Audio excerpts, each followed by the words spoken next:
Queria fazer um agradecimento mais uma vez ao Laboratório Fluca, que tem nos ajudado nessa iniciativa aí, nessa largada com a série de webinars, e convidar a todos, claro, a se associarem a uma associação que está no seu início, então é sempre um fortalecimento, um apoio muito grande, poder contar com a presença de vocês, com a associação de vocês. Estamos trabalhando intensamente para ter um site à altura, né, e para fazer a associação crescer cada vez mais.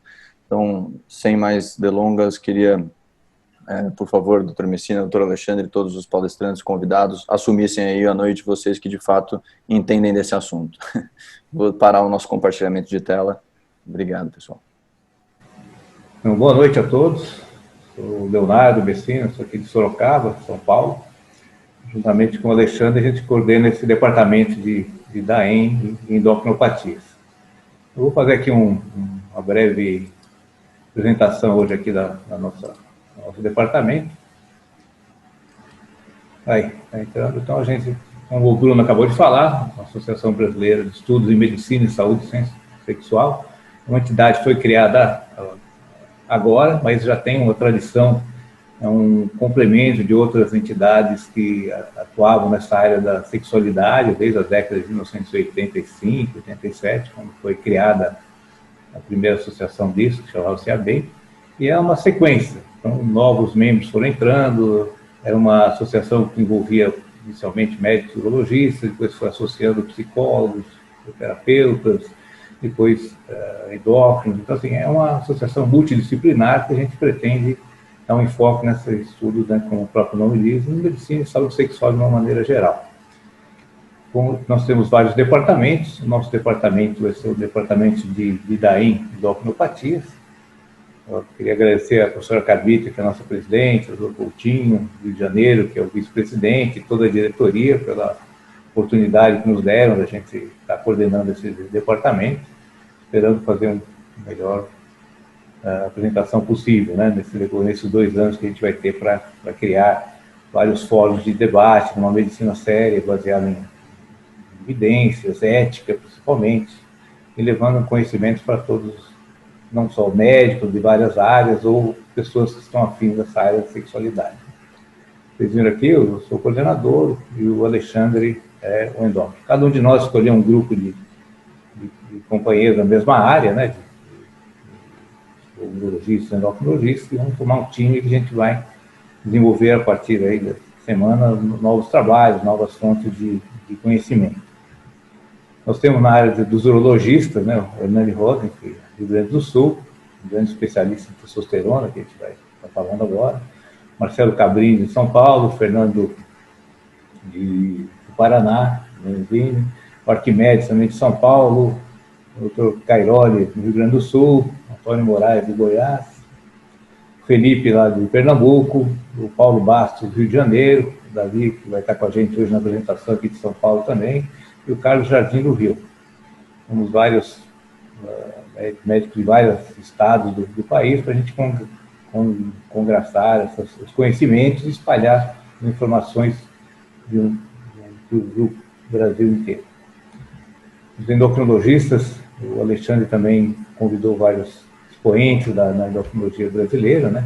A doutora Dolores, de São Paulo, a doutora Emerson, do Paraná, a doutora Karen, do Rio, a doutora Mônica, de Pernambuco, o doutor Marcelo, de Santa Catarina, a doutora Poli, que é do Rio Grande do Sul também. doutora Rita, do Rio de Janeiro, Renato Dorati, do Rio de Janeiro, Ricardo, que vai estar com a gente hoje na apresentação, também do Rio, e o Manuel do Ceará. Acho que é um grupo bastante expressivo, com bastante estudos na área, assim, todos a gente tem que se basear em usar pessoas de confiança, pessoas que estão aptas a tornar a nossa associação uma associação séria, ética e baseada em medicina de evidência. Alexandre, você quer comentar alguma coisa? Apenas dar uma boa noite a todo mundo, já temos mais de 140 participantes, é um prazer estar dividindo essa sessão junto com o Leonardo e dividindo esse departamento com ele.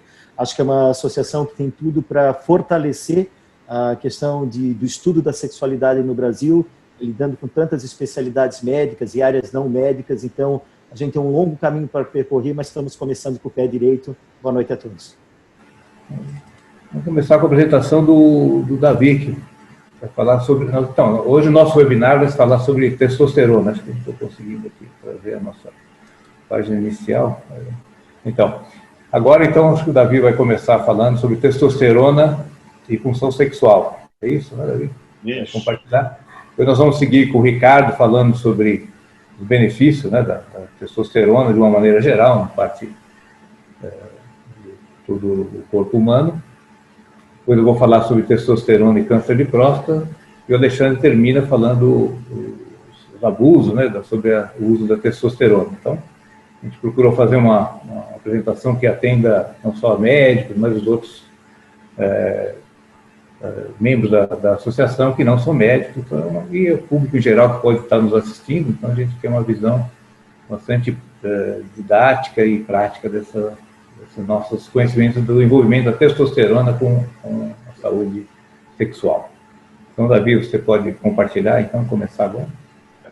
Bom, primeiramente eu gostaria de agradecer à professora Carmita, toda a diretoria, por ter me convidado a participar do departamento, em especial ao Léo. Estou muito feliz e empolgado para a gente fazer grandes coisas aí. E para começar, hoje me coube falar sobre testosterona e função sexual. Gente, peraí. Eu não tenho nenhum conflito de interesse. Então, para começar, a gente tem que ter em mente que a testosterona está relacionada com o desenvolvimento sexual masculino desde a vida intrauterina. As manifestações clínicas vão depender do período em que a deficiência de testosterona vai se apresentar. Se for na fase intrauterina, você vai ter uma feminização genital, pode ter uma genitália ambígua, um criptorquidismo, uma hipospádia. Se a deficiência de testosterona se instalar na infância ou puberdade, você vai ter um hipodesenvolvimento genital, ausência de caracteres sexuais secundários e até alteração do comportamento sexual. Então são coisas bem dirigidas para a parte sexual. Já na vida adulta, a coisa é um pouquinho diferente. Além dos sintomas sexuais, você tem outros diversos sintomas, às vezes até inespecíficos, e sintomas que se confundem com os sintomas de outras doenças crônicas que afetam o adulto e até o envelhecimento. Tá? Então, isso confunde um pouquinho a relação da testosterona com a função sexual.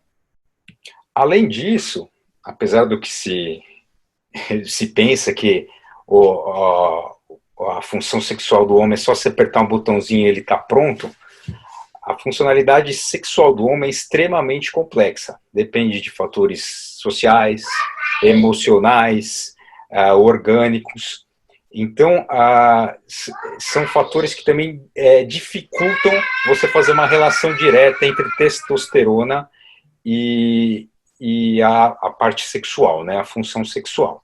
A gente vai mostrar aqui que, apesar de todos esses fatores, a gente tem evidências científicas muito embasadas de que a testosterona tem um importante papel, não único, mas um importante papel nos 3 pilares da função sexual masculina, que seria o desejo sexual, a ereção peniana e a função ejaculatória e do orgasmo.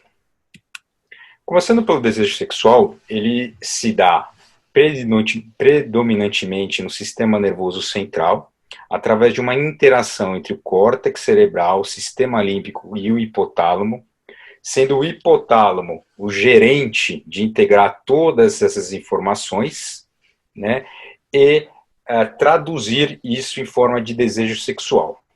Já é provado em diversos trabalhos de pesquisa básica a presença de receptores androgênicos em todas essas localizações. E o mais interessante é que a ação desses receptores androgênicos não é dependente somente da testosterona, e sim grande parte deles é dependente do estradiol. O que quer dizer isso? Que o estradiol tem um importante papel no desejo sexual masculino. Então, só para lembrar que o estradiol é um metabólito da testosterona, através da aromatização, né, da aromatase P450, que transforma a testosterona em estradiol. Clinicamente, como que a gente pode ver isso? Tem um estudo do New England de 2013, em que ele pegou 2 grupos. Um grupo de 198 pacientes, dividiu esses pacientes no grupo de gel placebo e outro para tomar gel testosterona. E no outro, de 202 pacientes, ele deu gel placebo e no outro com gel testosterona mais anastrozol, ou seja, um bloqueador de estradiol. Tá? Então, e aí ele analisou através do IEF-15. Com relação ao desejo sexual, aqui o azulzinho seria só os pacientes que tomaram testosterona. E o vermelhinho, a testosterona mais o anastrozol. Você percebe que aumentando a testosterona, no grupo que tomou só testosterona, o desejo sexual melhorou. No grupo que tomou anastrozol junto, não houve uma melhora significante estatisticamente, porque se não tinha presença de estradiol, mostrando a importância do estradiol no desejo sexual. Com relação à função erétil, a testosterona vai agir basicamente no relaxamento da musculatura dos corpos cavernosos. Para você ter ereção, você precisa do relaxamento dos corpos cavernosos para um influxo sanguíneo, e esse influxo sanguíneo nesse compartimento gerar a rigidez peniana. Como que acontece esse relaxamento da musculatura dos corpos cavernosos? Através da liberação do óxido nítrico pelas terminações nervosas e pelo endotélio dos vasos dos corpos cavernosos. O óxido nítrico é liberado, tem uma ação intracelular de transformar o GMP em GMP cíclico, que é a forma ativa, e isso vai desencadear uma cascata de eventos intracelulares fazendo o relaxamento muscular.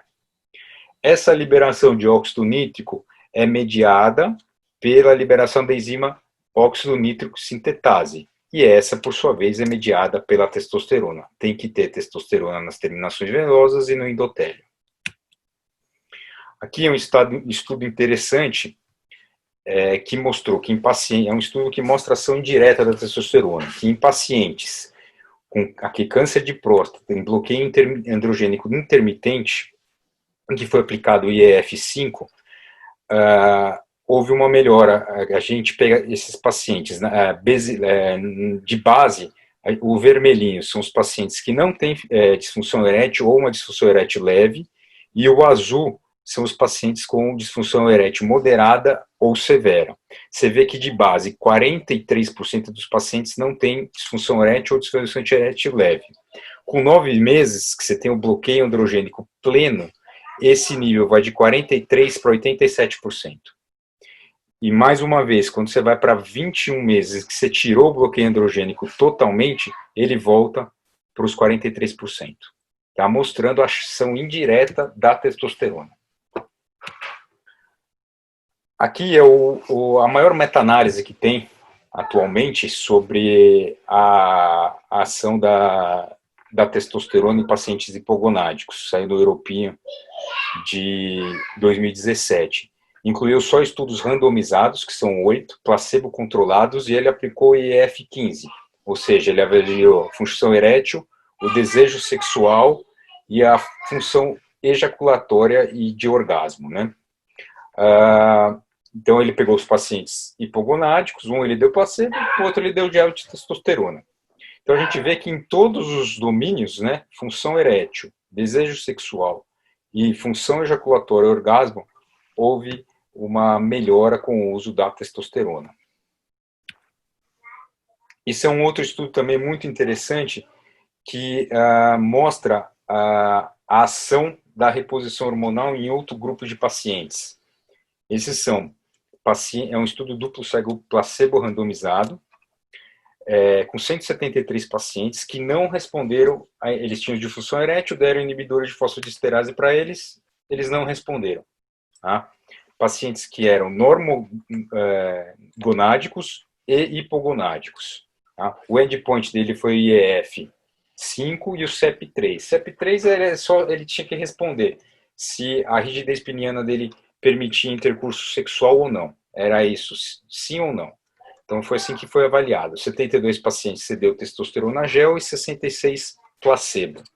Então é interessante notar que os pacientes, se você pegar de forma geral, ou seja, os eugonádicos e hipogonádicos, não houve diferença estatística com relação à função erétil. Agora, se você pegar os pacientes hipogonádicos severos, ou seja, uma testosterona baixa de 3, a diferença estatística é muito grande.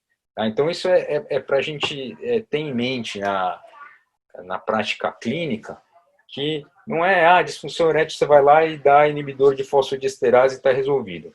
Não, a gente não pode perder a oportunidade de a gente diagnosticar um paciente com hipogonadismo, tá? E tratar, porque, afinal de contas, a terapia de reposição hormonal você está tratando, é o único paciente com disfunção erétil que você vai tratar a causa mesmo.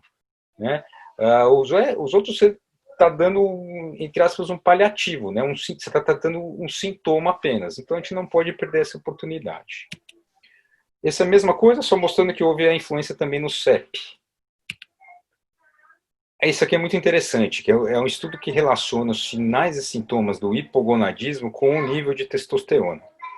Então a gente vê que a perda de libido é bem rápida, né? A testosterona já lá nos níveis limítrofes, ela já aparece, mas que a disfunção erétil só vai aparecer em pacientes hipogonádicos mais severos, tá?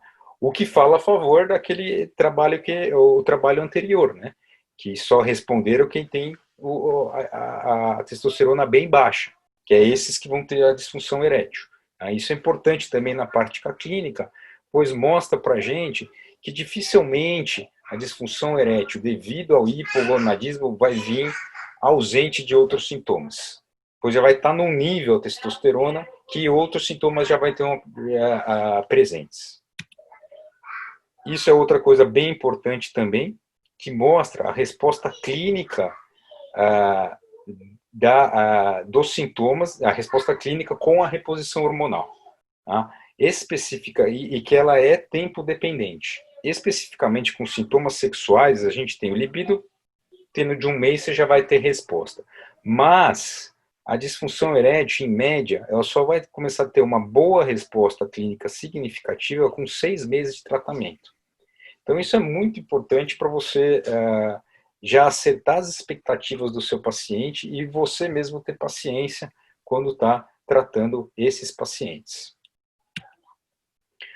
E, por fim, a ejaculação e o orgasmo, né? A gente sabe que a ejaculação é um fenômeno bem complexo que acontece a nível de sistema nervoso central nos centros pontinos do hipotálamo, com relação com o sistema nervoso simpático, parasimpático e do nervo pudendo, né? E, obviamente, associado aos órgãos genitais masculinos, que seriam o testículo, o epidídimo, deferentes, vesículas seminais e próstata. Ele é dividido em 2 fases, basicamente. A fase de emissão, em que você tem o transporte de espermatozoides e líquidos epididimários de vesículas seminais e próstata até o ducto ejaculatório. Uma vez que atingiu o ducto ejaculatório, começa a fase de expulsão, que já não é mais controlada, né? Que são contrações rítmicas dos músculos dos corpos cavernosos e do elevador do ânus, que leva à expulsão do sêmen através da uretra. O orgasmo tem gente que considera como a terceira fase da ejaculação, né? Porque é uma fase que você não consegue diferenciar da fase de expulsão, e ela ocorre, na verdade, devido a uma sensação que o paciente sente quando há uma diminuição brusca da pressão existente no ducto ejaculatório quando ocorre a fase de expulsão. A testosterona, ela vai agir nos 3 níveis. No sistema nervoso central, que é muito interessante porque ela age no hipotálamo e nos centros pontinos, através de uma ação direta, diminuindo a presença de serotonina. A gente sabe que a presença de serotonina ela retarda a ejaculação. A nível medular, através de receptores no reflexo ejaculatório, e a nível periférico, através daquele mesmo sistema que a gente viu para a função erétil, mas nos músculos dos corpos cavernosos e do elevador do ânus. Aqui eu queria levantar uma atenção só para o epidídimo, que o epidídimo, além de ter a contração para jogar os espermatozoides e o seu líquido, fazer o transporte até o ducto ejaculatório, que é predominantemente mediado pela testosterona, é muito importante novamente a ação do estradiol no epidídimo, porque ela é que media o processo de capacitação dos espermatozoides. Tá? Então, o estradiol exerce 2 funções fundamentais na parte sexual masculina, e aqui já um pouco da parte reprodutiva, né?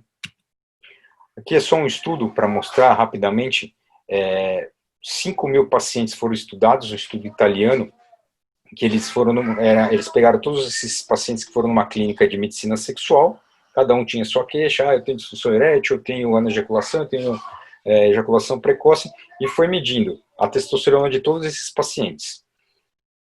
E aí ele viu que dos pacientes com ejaculação precoce, o nível de testosterona está aumentado na média, tá? O que pode explicar indiretamente diminuir serotonina e levar à ejaculação precoce. E o contrário também foi verdadeiro. Nos pacientes com anejaculação, que pode ser um dos sintomas, junto com diminuição do volume ejaculado do hipogonadismo, a testosterona está mais baixa. Tá? Então, basicamente era isso que eu ia falar, só para concluir, acho que as mensagens são que a relação da testosterona e função sexual na vida adulta é complexa e multifatorial. Existe suporte científico de alta qualidade que suporta essa relação, não tem mais como a gente duvidar disso. O desejo sexual é controlado de forma central pela ação da testosterona e do estradiol, não esquecer isso. A função erétil é mediada pela testosterona no relaxamento muscular dos corpos cavernosos através do sistema óxido nítrico GMP cíclico. O aparecimento dos sintomas sexuais no hipogonadismo estão relacionados com o nível de testosterona. A resposta clínica dos sintomas sexuais na terapia de reposição hormonal é tempo-dependente. A testosterona tem ação central, medular e periférica na modulação da ejaculação e orgasmo. E o estradiol exerce importante função para a capacitação espermática no epidídimo. Acho que era isso. Eu agradeço mais uma vez pela oportunidade. Perfeito. Muito obrigado, Messina. Muito obrigado, Alexandre, pelo convite. Nós vamos fazer uma complementação do que falou o Davi, porque a testosterona é um hormônio que tem outras funções, além da função sexual, evidentemente. E é isso que nós vamos procurar abordar aqui. Vamos lá. Nosso webinar, então, sobre DAEM e endocrinopatias, os benefícios da reposição hormonal foi o tema que me coube, e eu agradeço por ter sido convidado para falar sobre esse assunto. Vamos começar pelo mecanismo de ação da testosterona. A testosterona, propriamente dita, fala ou faz as suas ações através do receptor do androgênio, e com isso ela vai ter ação no cérebro, no tecido adiposo, no músculo, no osso e na medula óssea. No cérebro, aumentando a libido, evidentemente, a pessoa fica com mais interesse sexual. No tecido adiposo, como nós vamos ver, a testosterona tem uma ação no sentido de diminuir tecido adiposo e aumentar tecido muscular. No osso, a testosterona, como testosterona, tem uma ação na formação óssea, e na medula óssea tem uma ação hematopoética, ou seja, ela promove a síntese de hemoglobina e hemácias no osso, na medula óssea. Só que a gente não pode esquecer que a testosterona também sofre uma ação da 5-alfa-redutase, se transforma na dihidrotestosterona. A dihidrotestosterona é uma ideia bastante mais potente que a própria testosterona, e ela vai ter uma ação principalmente sobre o receptor de androgênio também, mas uma ação principalmente na genitália externa, na próstata, na pele, nos cabelos e nos pelos. Esse é o motivo pelo qual o homem, de um modo geral, é mais peludo do que a mulher. Nos cabelos, ele tem uma ação inversa, porque os cabelos da cabeça, o homem tem mais tendência à calvície do que a mulher, exatamente porque tem testosterona. Na próstata, ela contribui para o aumento do volume da próstata, e na genitália externa, ela vai contribuir não só para crescimento dessa genitália externa durante o período embrionário, como também com relação no homem ela vai ter uma ação direta na genitália externa. Mas nós não podemos esquecer que a testosterona, como disse o Davi, também sofre ação da aromatase, e por isso ela se transforma em estradiol. E já como estradiol, ela vai ter ação sobre o receptor de estrogênio, e não sobre o receptor de androgênio.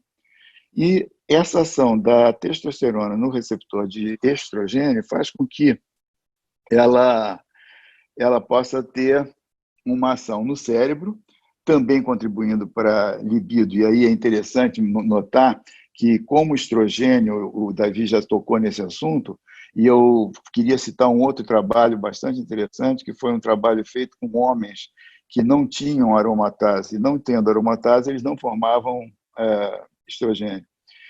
E o interessante é que esses homens, quando se administrava testosterona para eles, eles não modificavam o seu comportamento sexual. No entanto, quando administravam estradiol, que é o hormônio feminino, esses homens passavam a ter maior atividade sexual, maior masturbação, enfim, uma atividade sexual mais intensa, mostrando, então, por uma outra via, que a testosterona, como o estradiol, também pode ter uma ação central nessa questão sexual. No osso, ele tem uma ação complementar à ação da testosterona propriamente dita, através do receptor de androgênio. Ele, através do receptor de estrogênio, ele vai interferir na reabsorção óssea e, com isso, diminuir a reabsorção óssea, também contrabalançando, fazendo com que a pessoa não tenha tendência à osteoporose. E na mama, o estradiol, nós sabemos que é um potente estimulador de alguns tipos de câncer de mama, principalmente evidentemente, aqueles cânceres que têm receptor de estradiol. Por isso, é uma das grandes contraindicações do uso de testosterona a presença de câncer de mama masculino. Mas o mais importante é saber que a testosterona tem uma ação na lipogênese e na lipólise. E na lipogênese, ela antagoniza os efeitos do cortisol sobre a lipase lipoproteica, que faz com que sejam incorporados triglicerídeos nos adipócitos. A testosterona, então, tem uma ação inibidora da lipase lipoproteica e o cortisol tem uma ação estimuladora da lipase lipoproteica. Por isso é que os homens mais estressados têm uma tendência a engordar maior do que o homem que não sofre estresse nenhum. Por isso que, inclusive, tem um trabalho interessante feito por um colega lá do Instituto de Diabetes e Endocrinologia, que mostra que os homens que têm tendência a engordar têm também a suprarrenal um pouco maior.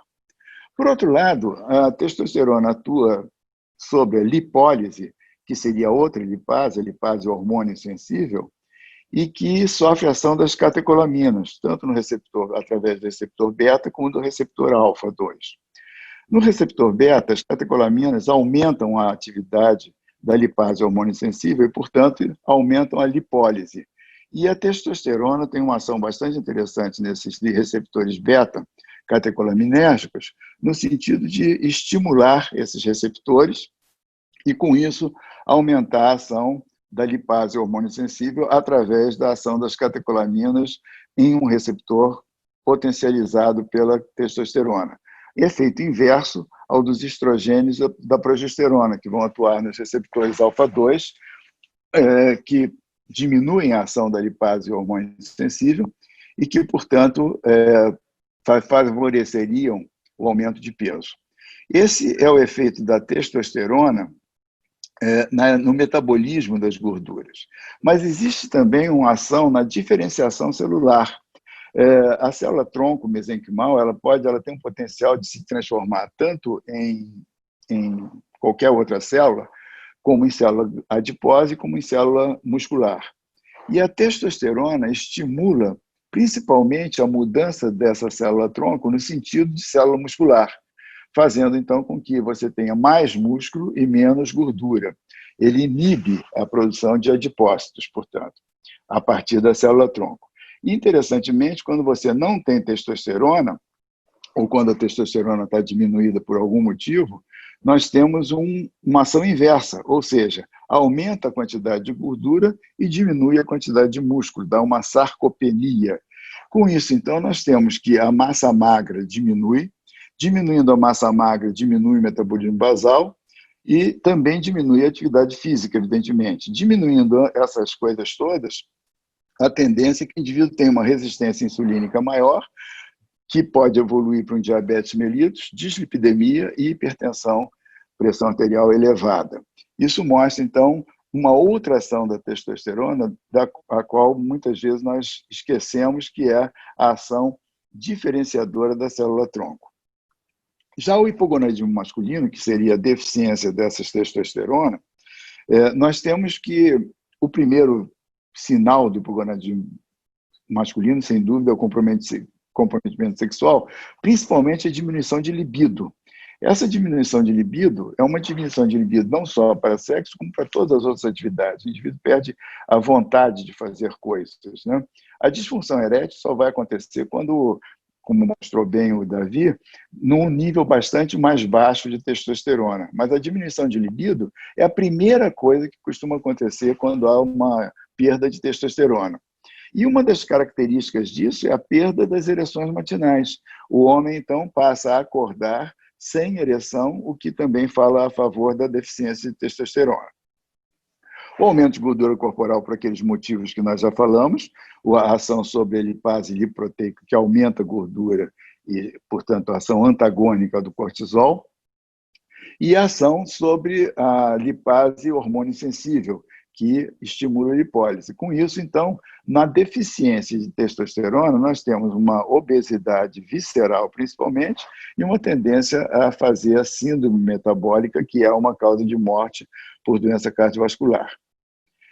A perda de massa muscular, por outro lado, vai se manifestar principalmente por diminuição de força muscular, dores musculares e articulares também.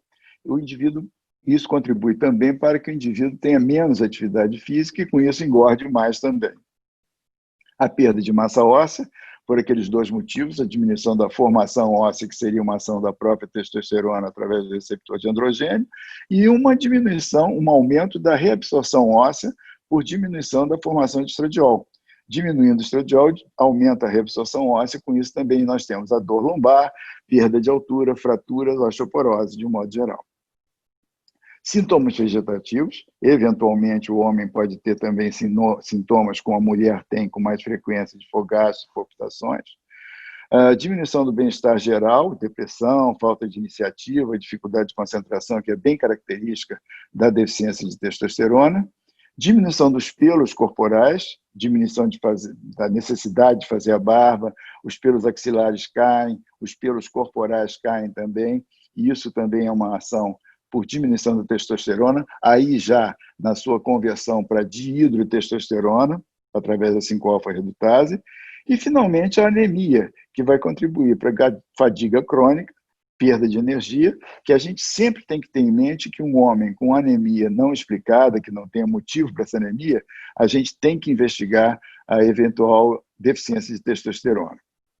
E, como disse o Davi, nem todos os sintomas e sinais decorrentes da deficiência de testosterona são observados melhoras simultaneamente com a reposição desse hormônio.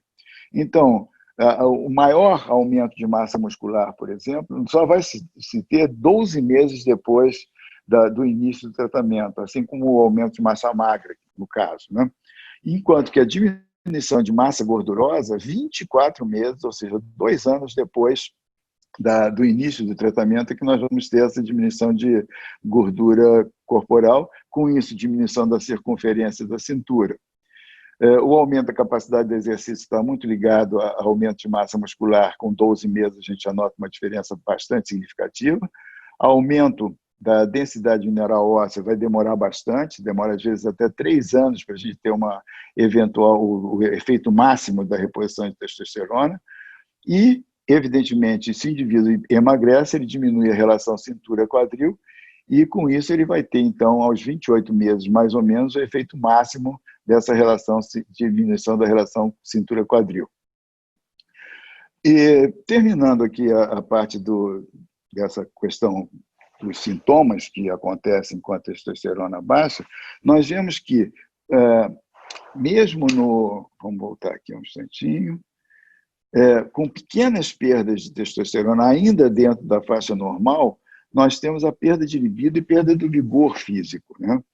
Quando ela começa a cair um pouco mais, nós temos o aumento de peso, obesidade, finalmente o humor depressivo, alterações de sono, perda de concentração e até diabetes.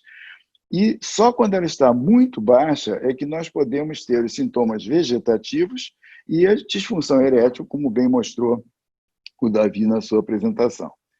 Com relação à mortalidade, nós vemos que os níveis baixos de testosterona são preditivos de aumento de mortalidade, e a reposição de testosterona pode melhorar a sobrevida nesses homens com diabetes mellitus tipo 2.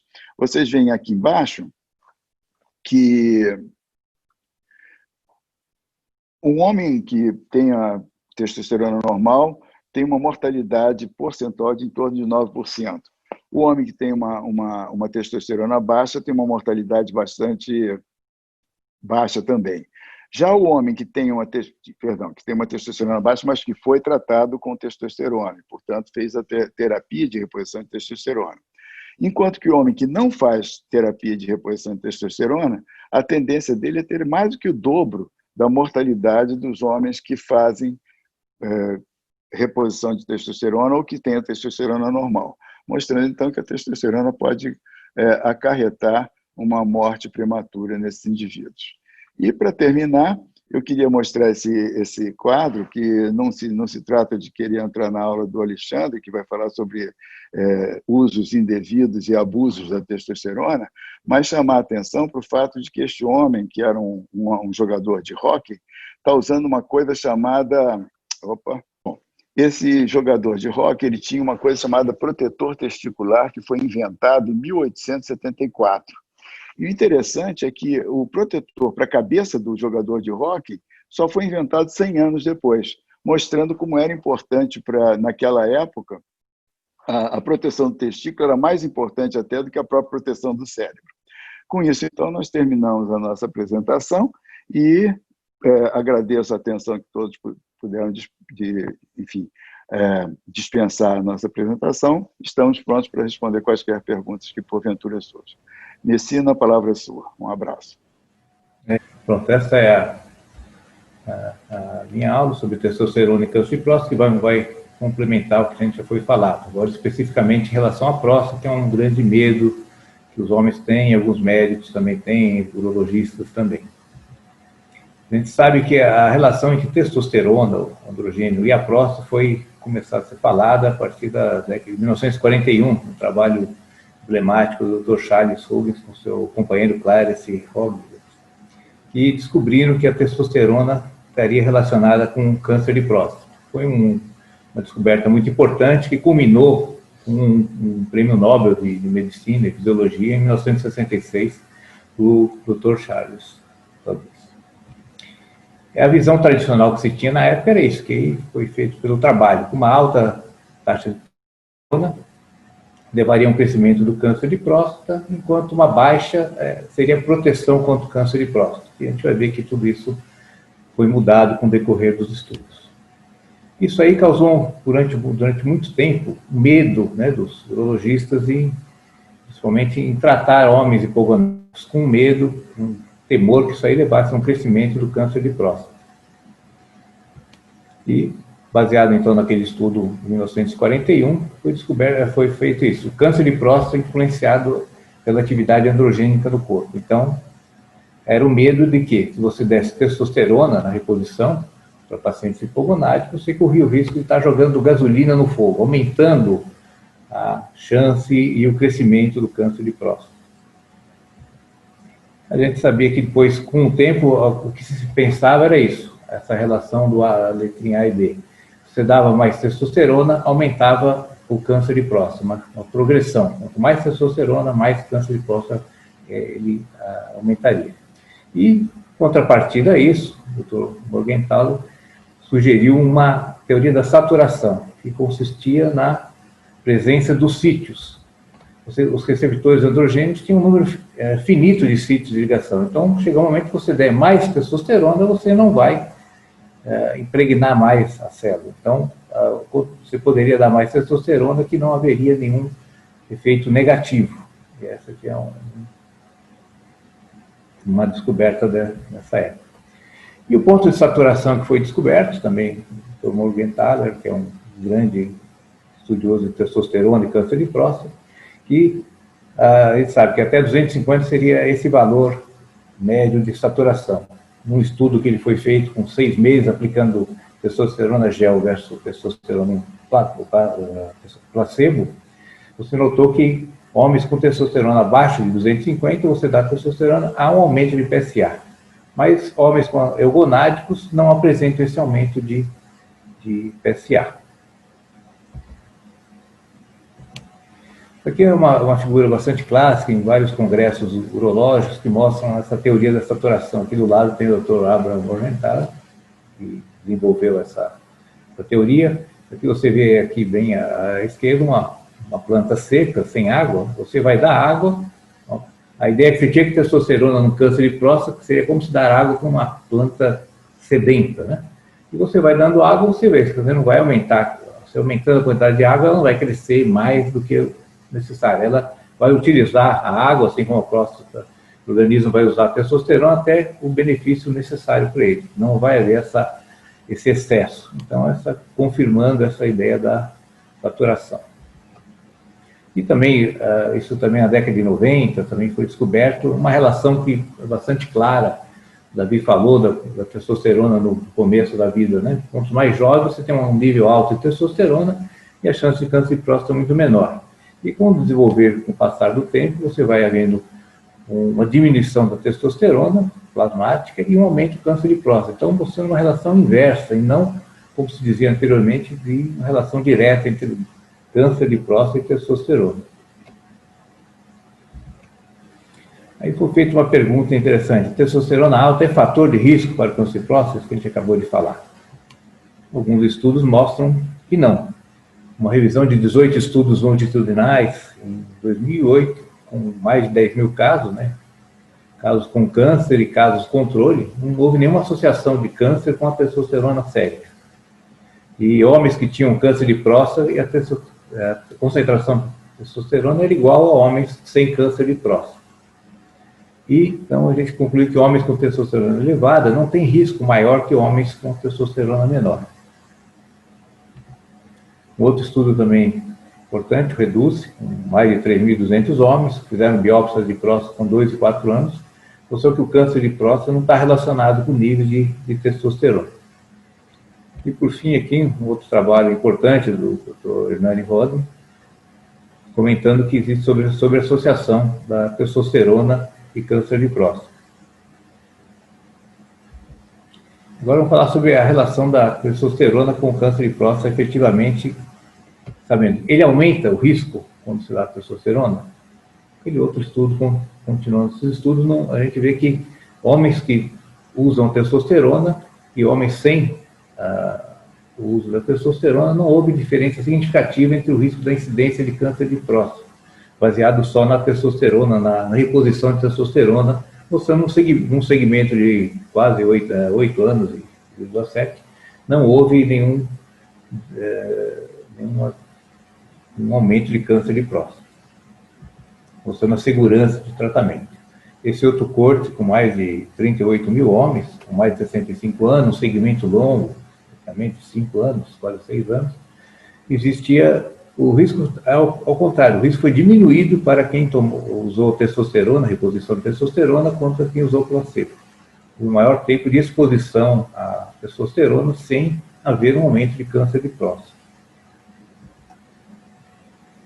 Agora, nós estamos falando de testosterona sendo dada para pacientes sem câncer de próstata. Agora, pacientes que foram tratados do câncer de próstata, várias técnicas que a gente pode disponibilizar, ou a cirurgia, prostatectomia radical, pode ser a bracterapia, a radioterapia. Então, a gente vai comparar para ver se existe alguma relação com os pacientes que já tiveram câncer de próstata e agora foram considerados curados e apresentam um quadro de hipogonadismo, a gente está autorizado a tratá-los. Nesse caso aqui, com 92 pacientes que eles eram hipogonádicos, foi feita essa terapia após a prostatectomia. Os pacientes que tinham câncer de próstata baixo ou de médio risco, não houve aumento de PSA, e nos homens com câncer de próstata de alto risco, aumentou o PSA, mas não houve recorrência bioquímica, né, do câncer, apenas um aumento de PSA. Em um outro estudo de 192 casos, após uma prostatectomia radical também, não houve também a reposição depois da prostatectomia, houve apenas 4 recorrências. E mostrando que a testosterona não aumenta a recorrência do câncer em homens hipogonádicos após o tratamento, após a cirurgia de prostatectomia radical, após a cura do câncer. Em pacientes que fizeram terapia, né, radioterapia após câncer também, câncer de grau alto, médio e intermediário. Foram feitos também um grupo de 98 pacientes, acima de 70 anos, que iniciaram a terapia depois de algum tempo, 28 meses após a radioterapia, um segmento longo de 40 meses. Na média, entre todos os graus, né, de câncer, né, Gleason 5, 6, 7, 8 e 9, né, quanto maior o Gleason, para quem não é urologista, mais agressivo seria o tumor. E houve, na média, um crescimento muito pequeno e não significativo do PSA. Já nos tumores mais agressivos, aí sim, houve um aumento maior do PSA. E uma recorrência bioquímica pequena, em torno de 6,1%. Então, a gente concluiu que a reposição de testosterona após a radioterapia da próstata teve um pequeno aumento no PSA e baixa taxa de recorrência, também podendo ser utilizado com segurança e desde que haja um controle efetivo. Nesse outro estudo também, a gente vou voltar aqui, em que há a terapia de reposição de testosterona em pacientes com câncer de próstata tratado. Foi pelas várias formas, ou do prostatectomia radical, radioterapia ou até a vigilância ativa. A gente teve uma taxa de recorrência pequena, 6,5% para prostatectomia radical, para bracterapia 2% e 3,5% para vigilância ativa. Isso no que foi observado. Enquanto que se você, pela literatura, pelos estudos, haveria um aumento muito maior. Então, a gente dá uma tranquilidade, uma segurança para o urologista poder tratar homens que tiveram câncer com a testosterona. E na própria vigilância ativa, que seria isso, você tratar o paciente, você observar o câncer, como que ele vai se portar sem indicar uma cirurgia efetiva, sem indicar uma prostatectomia, sem um acompanhamento. Se houver alguma mudança mais importante, então você faria a cirurgia. Também a gente não teve uma progressão muito grande nos homens tratados com testosterona, a progressão de biópsia foi pequena, e do Gleason também foi menor até do que dos que foram tratados. E mostrando que a taxa de progressão na biópsia são semelhantes para ambos os grupos, não foram afetadas pelo uso da testosterona. Então, quem fez a reposição usou testosterona, não houve mudança. Agora, em relação ao câncer de próstata não tratado, existem homens que não podem tratar o câncer de próstata por algum motivo, mas que tenha os efeitos negativos do hipogonadismo. Nesse grupo de pacientes, é um estudo pequeno, que não tem uma grande sequência, mas a gente viu que em 5 casos, né, de estudo de homens com câncer de próstata metastático, uma idade de 74 anos, que foram orquiectomizados para justamente diminuir a testosterona naquele momento por causa do câncer, mas apresentavam importantes sintomas do hipogonadismo, e foi feita uma aplicação cada 3 semanas injetável de testosterona, um segmento longo, e nenhum paciente teve um aumento de PSA maior que 10 nanogramas. E não houve uma recorrência local à distância, mostrando novamente que existe, uma opção para o tratamento, pacientes que a gente não pode fazer mais nada em relação ao câncer, mas que tem quadro de hipogonadismo, você poderia usar testosterona para melhorar os sintomas dos pacientes. Melhorou esse sintoma, esse grau. Então, aliviou a qualidade de vida do paciente. Ele continua com câncer, mas, digamos, há uma melhora da sua qualidade de vida. E, no caso de controle metastático, foram feitos alguns estudos, estudo piloto, que mostra que a testosterona pode ser usada em pacientes que têm câncer de próstata resistente à castração. É um quadro, não são muitos pacientes, mas a gente viu que em alguns casos houve até diminuição da massa tumoral com a testosterona. Então, a terapia androgênica pode melhorar. Não houve piora de dor, não houve mais eventos esqueléticos, nem retenção urinária com o uso da testosterona nesse estudo. Em relação ao PSA, uma coisa também que preocupa bastante o urologista, os próprios pacientes, que têm alguma grau de informação, que falam sobre a testosterona e PSA. Então, alguns estudos que mostram que o aumento do PSA realmente é muito pequeno quando se usa a testosterona. Tem que ficar claro, monitoração se faz sempre. A indicação da Sociedade de Urologia, do controle anual do homem, depois de 45, 50 anos, e no caso de quem está recebendo testosterona, também deve seguir. Esse estudo do Dr. Roda e Morgenthaler, o PSA aumentou um pouco mais da metade dele, não se modificou em um quarto e diminuiu em outro quarto. Esse outro trabalho também, do Grober, não houve correlação entre o PSA e a testosterona sérica. E esse outro também, esse foi dado até uma quantidade até maior que testosterona, né? 600 miligramas semanalmente, né? Houve até pacientes que ficaram com testosterona mais alta, nível suprafisiológico, e mesmo nesse não houve aumento do PSA. Então a gente sabe que a preocupação, assim, em termos médios, o que a gente deve acompanhar o paciente. O aumento médio do PSA pode ser considerado até 0,5 nanogramas. Entre 0,7 e 0,9 a gente observa. Mais de 1, convém aí a gente abusar um pouco mais, sim, da preocupação e talvez, dependendo do paciente, conversar com o paciente, fazer uma biópsia de próstata para ter certeza que não está havendo um câncer que a gente não havia percebido antes de começar a terapia.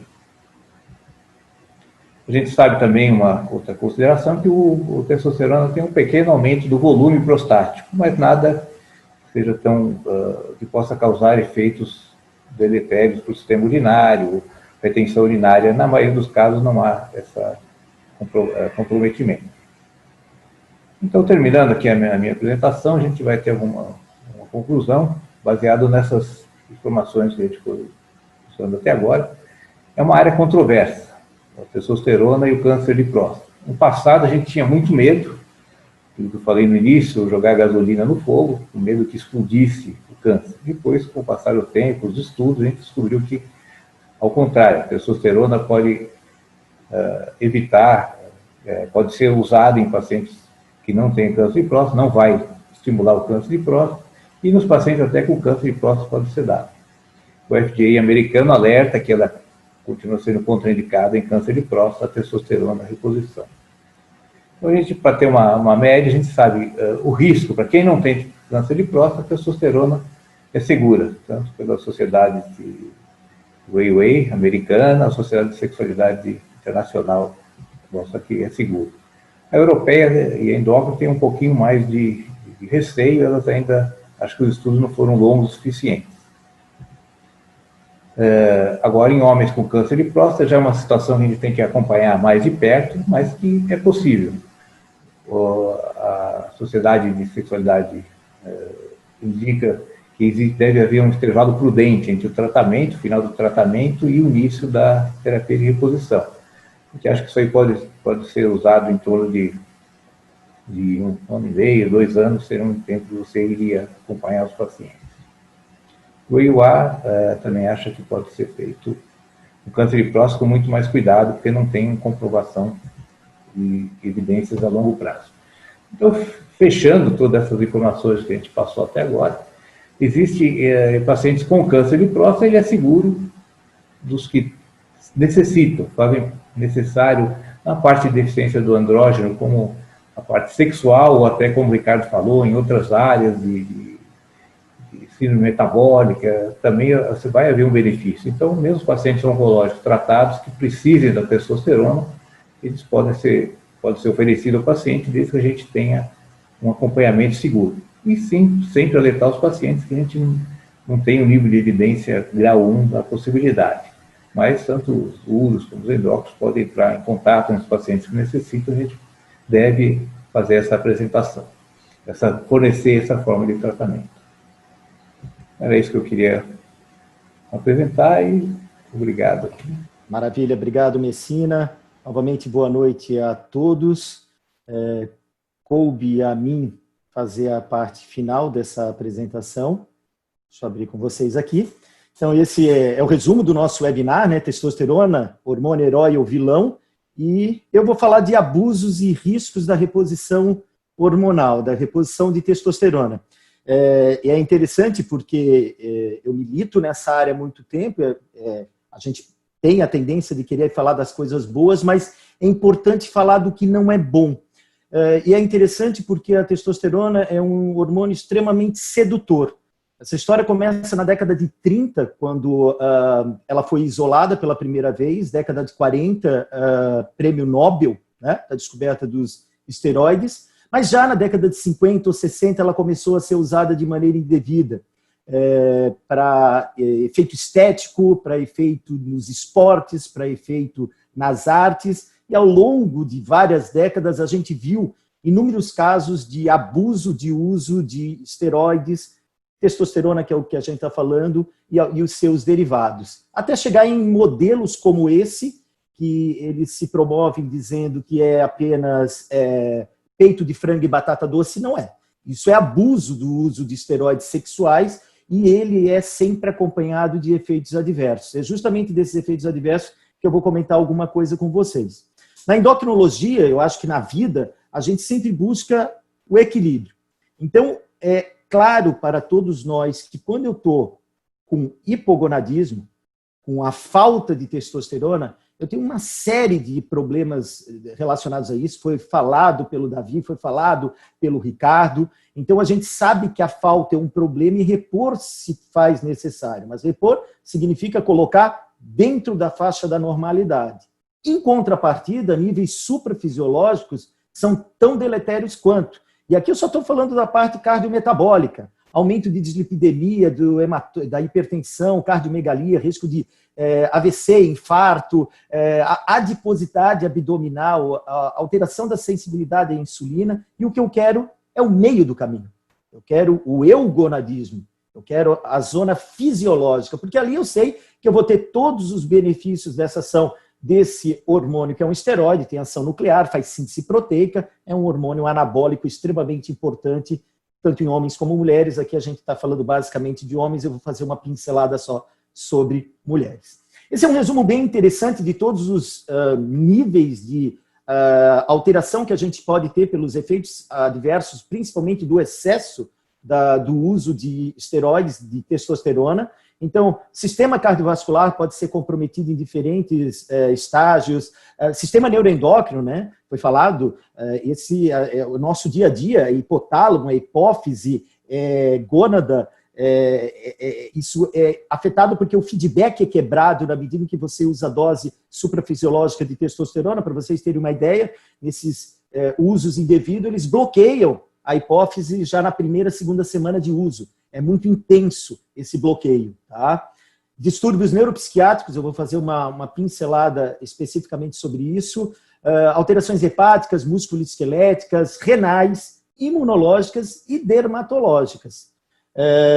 eu vou mostrar figuras porque elas são muito didáticas no sentido do que a gente encontra. Desde uma coisa que é relativamente simples, que é a questão da ginecomastia, que muitas vezes vai poder ser corrigida por cirurgia, né?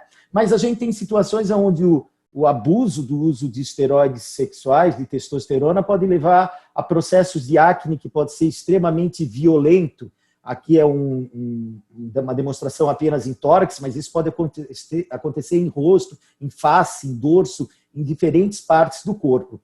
Tem coisas complicadas, principalmente quando usam esteroides de origem veterinária, formação de abscessos, porque acabam aplicando volumes muito grandes desses líquidos em áreas para tentar hipertrofia muscular. Então, a gente tem inúmeros casos e tem que entender que todo esse cenário que eu estou contando tem sempre um final que pode acontecer, que significa morte. Se você põe isso no Google, você vai ter dezenas e dezenas de notícias de jornais e de TV falando de pessoas que morreram e a suspeita foi o abuso do uso de anabolizantes, de testosterona, de esteroides sexuais. O que é interessante, então, nesse contexto? A gente sabe há muito tempo, e aqui eu estou trazendo apenas um trabalho do JCM, JCM é uma das principais revistas da endocrinologia, fator de impacto altíssimo, onde se estudaram homens veteranos com mais de 40 anos de idade que tinham testosterona baixa. E se viu a taxa de sobrevida entre quem tratou e quem não tratou. E o que se notou é que tratar aumentava a sobrevida. Uau! Interessante, mostrando dessa relação que testosterona mais baixa e envelhecimento está associada a um maior risco de mortalidade. Porém, a gente tem um banho de água fria quando, em 2013, uma publicação de Vigen, o Ricardo conhece bem, extremamente polêmica, publicada no JAMA, fez essa associação entre terapia de testosterona com mortalidade, infarto e AVC, tá? E em seguida, Finkel, no PLOS ONE, também levantou essa polêmica a respeito do aumento do risco cardiovascular em utilização de testosterona. São trabalhos polêmicos porque eles usam banco de dados, não eram desenhados para isso, mas não adiantou. Em 2015, o FDA colocou a partir dali um warning box em todas as formulações de testosterona sobre os possíveis riscos de eventos cardiovasculares, principalmente em homens mais velhos, principalmente com a hipertestosteronemia. Então, a gente vai para o mesmo lugar. Então, baixo é ruim, normal é bom, alto o excesso é um problema. E aqui eu faço uma coisa didática. Eu peguei uma bula de um medicamento que já teve no Brasil e não tem mais, e tem nos Estados Unidos, para vocês verem o que tem lá de warning, de precauções. A gente sai de próstata, passa pela exposição à transmissão da testosterona, porque aqui é solução alcoólica tópica, o aumento do hematócrito, tromboembolismo, a diminuição de espermatozoides, efeitos hepáticos, edema, ginecomastia, apneia do sono, lipídios, hipercalcemia, alteração da TBG, que é uma coisa importante para nós endócrinos, e a questão do risco de ser inflamável porque é derivado alcoólico. Mas isso tudo tem muito a ver com o que eu falei de excesso, do uso indevido. Lembrando que nós temos um problema com essa, assim como nós temos com outra formulação, que é vendida no Brasil sem receita controlada.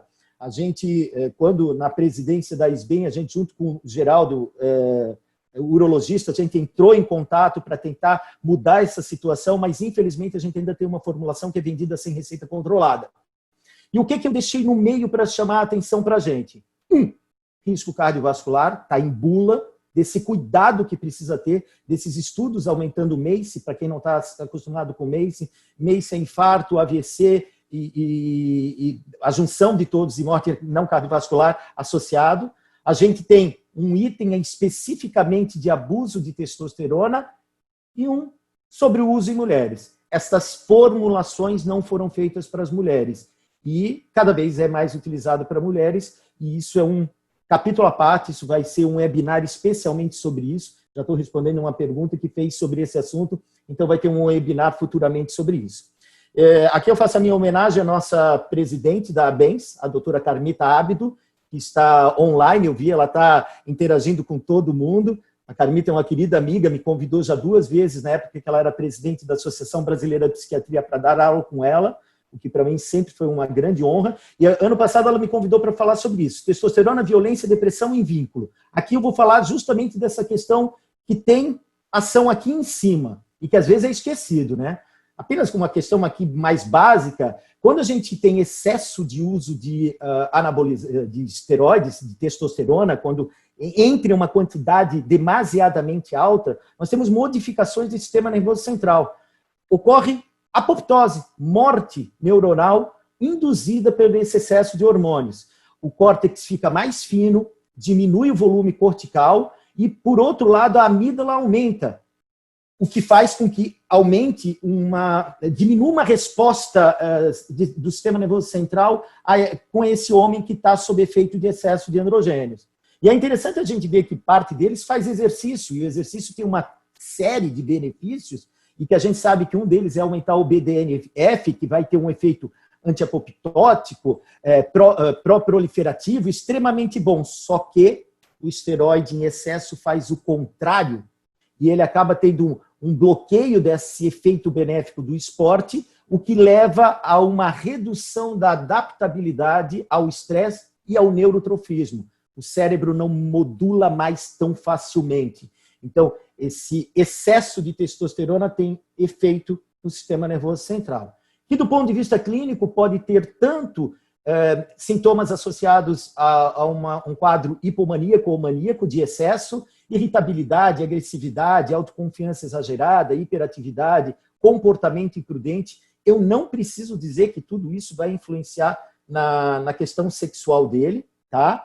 E sintomas psicóticos ocasionais, até os sintomas derivados da retirada, da queda que vai cair da saída do esteroide, quando param de fazer o uso indevido dos anabolizantes, das testosteronas, humor deprimido, perda do interesse nas atividades habituais, hipersonia, anorexia, perda de libido, que tem a ver com o que a gente está falando de sexualidade, e ideação suicida ocasional. Ou seja, a gente fala de um perfil de alterações graves e que elas existem, elas são subdiagnosticadas, então o psiquiatra está muito mais atento a isso, apesar da gente estar num grupo aqui falando com muitos endócrinos e urologistas, é muito importante que todo mundo tenha noção disso daí, porque esses pacientes permeiam os nossos consultórios e é importante a gente ter a noção de como lidar com esse tipo de situação. Único slide para falar de mulheres. Então, as mulheres também fazem uso de abuso de testosterona e com elas os efeitos podem ainda ser mais deletérios, né? Também com essa busca de um corpo com baixo percentual de gordura, aumento de massa magra. Então, elas podem ter acne, pele oleosa, queda de cabelo, engrossamento de voz, abscesso, aparência masculina, né? Fica claro, hipertrofia de clitóris, amenorreia, infertilidade, alterações mamárias, doença hepática e, como um exemplo aqui, morte. Isso pode acontecer e, como eu falei, fica sendo noticiado a todo momento. Então, para finalizar, eu volto com o último slide, respondendo a pergunta inicial, porque foi feita uma pergunta, né? Testosterona, hormônio herói ou vilão? Depende da situação. Quando você deixa de usá-lo, ele é vilão. Quando você usa em excesso, ele é vilão. Mas quando você usa ele de maneira adequada para o paciente que precisa, só vai ter benefícios. Benefícios que o Davi citou, benefícios que o Ricardo citou, cuidados que foram citados pelo Leonardo. Aqui é ter mãos, saber utilizar, não é demonizar e nem santificar. É utilizar com o paciente adequado, porque ali sim a gente vai ter o benefício que esse hormônio espetacular pode trazer para todos que tenham necessidade de usá-lo. Eu agradeço a todos e agora eu passo a palavra para o Leonardo novamente. A gente está terminando, acho que antes de parte final, queria então deixar a palavra aí para o Ricardo, se você dar alguma consideração final, se você tem a acrescentar mais alguma coisa, depois o Davi, depois eu vou apresentar o próximo webinar que a gente vai ter na semana que vem.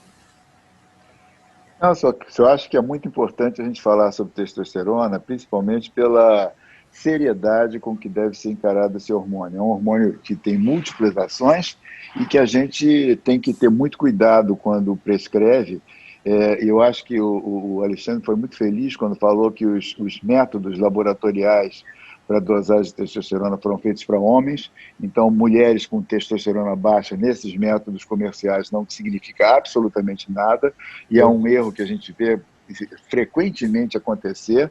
Eu achei extremamente oportuno lembrar isso, e, enfim, vamos continuar usando testosterona, como disse o Alexandre, com critério, para as pessoas que realmente precisam desse hormônio, como qualquer outro hormônio, a gente tem que usar com muito critério. Foi ótimo esse webinar, muito obrigado a todos pela participação e aos colegas palestrantes pelas suas maravilhosas palestras. Aprendi muito. E aí, Davi? Eu acho que a mensagem é essa mesmo, né? Que deve ser usado com parcimônia e nos pacientes que necessitarem, né? A gente nunca exagerar e também não usar desnecessariamente. Acho que essa é a mensagem em todos os tópicos que a gente tocou, né? E gostaria de agradecer mais uma vez a oportunidade, acho que foi excelente, também aprendi demais, e vamos para a próxima. É isso. Acho que o saldo é extremamente salutar. A gente teve no pico 210 pessoas participando, eu estou acompanhando aqui do lado, e colegas de todo o Brasil, muitos endócrinos, vários uros que eu conheço, citaram do Hernani, o Hernani está participando aqui, um abraço para ele. O Hernani foi quem escreveu o capítulo do meu livro sobre próstata, junto com o Morgenthaler, e isso me deixa também com extremo orgulho. E acho que essa interação entre endócrino e uro, ela era necessária, e agora ela se fortaleceu, mas também, como eu falei, outras áreas se fazem necessário. Houve a pergunta, e já perguntaram também fora sobre a questão de mulheres. Sim, eu acho que a gente vai falar sobre mulheres, eu já falei sobre isso com o Messina, é um assunto polêmico, a gente tem um consenso da Sociedade Brasileira de Endocrinologia do ano passado sobre isso, e é importante falar, porque muita coisa também é feita erroneamente com as mulheres, então aqui não tem sexismo, se fala de homem e se fala de mulheres, e vamos para o próximo, que vai ser excelente também. Boa noite a todos. Então, muito obrigado a todos aí que apresentaram. Só colocar aqui na semana que vem, dessa série de webinários que a gente está tendo sobre os vários departamentos aqui da BENS, a gente vai ver. Então, semana que vem nós vamos ter o webinar do departamento, é isso? Dia 23/9, sim? Está conseguindo fazer aqui, Dia 23/9 vai ser o webinar de terapia hormonal para pessoas trans, recursos disponíveis e acompanhamento e cuidados. E para debater nós vamos ter a ginecologista Ana Beck e a Elaine Costa, endocrinologista também, que vai estar falando sobre isso, sobre essa terapia hormonal agora em relação às pessoas trans. Então, voltando aqui para a gente, quero então agradecer a presença de todos que participaram, realmente foi uma quantidade grande, expressiva, e a gente vai, o nosso departamento, continuando com o Alexandre, todos os demais membros, a gente vai programar outros webinários, outros eventos, para poder integrar e divulgar esses nossos conhecimentos.